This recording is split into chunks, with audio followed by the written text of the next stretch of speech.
একে একে জট খুলতে শুরু করেছে ডিবির কাছে, স্বীকার করছেন মিল্টন সমাদ্দার। মিল্টনকে সাইকোপ্যাথ বলে উল্লেখ করেন ডিবি হারুন।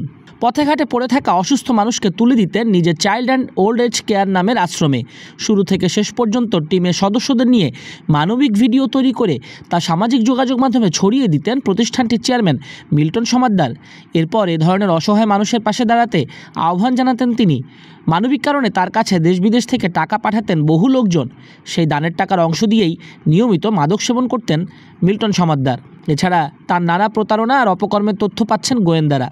তদন্ত সংশ্লিষ্ট সূত্রে মিলেছে এই তথ্য।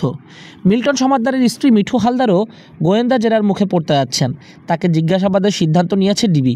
মিন্টো রোডের ডিবি কার্যালয়ে জিজ্ঞাসাবাদ করা হবে মিঠু হালদারকেও।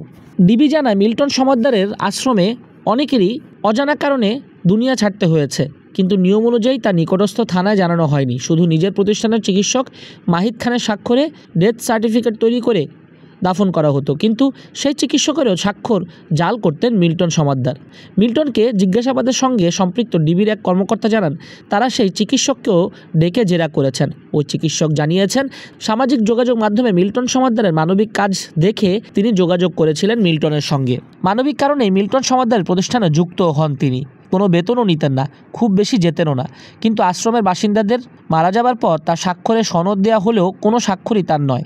মিল্টন সমাদ্দারের বিষয়ে পত্রিকার প্রতিবেদন হওয়ার পর জানতে পারেন তার স্বাক্ষরে ডেথ সার্টিফিকেট দেওয়া হয়েছে। পরে বুঝতে পারেন মিল্টন সমাদ্দার তার স্বাক্ষর জাল করেছেন।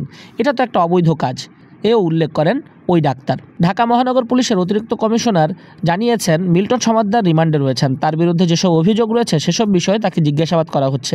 আশ্রমের বিভিন্ন অনিয়ম দুর্নীতির বিষয়েও মিল্টনের স্ত্রীকে ডিবিতে ডাকা হবে, তাকেও জিজ্ঞাসাবাদ করা হবে। ডিবি প্রধান হারুন বলেন, মিল্টনের বিরুদ্ধে যেসব অভিযোগ রয়েছে সেগুলো জিজ্ঞাসাবাদ করা হচ্ছে। একে একে সব থলের বিড়াল তিনি বের করবেন এবং মিল্টনকে উন্মাদও বলেছেন তিনি। বলেন তার কিভাবে উত্থান হলো, তথাকথিত মানবতার ফেরিওয়ালা কিভাবে হলেন, তার অর্থের উৎস কী, কীভাবে তিনি দরিদ্র মানুষের অর্থ সংগ্রহ করতেন, কেনই বা মানুষজনকে এনে মারধর করতেন, এসব বিষয় জিজ্ঞাসাবাদ করা হচ্ছে।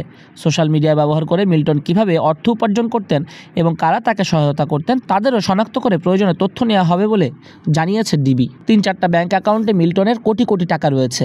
কিভাবে সেই টাকা এলো, এবার সেগুলোর পেছনে লাগছেন ডিবি হারুন।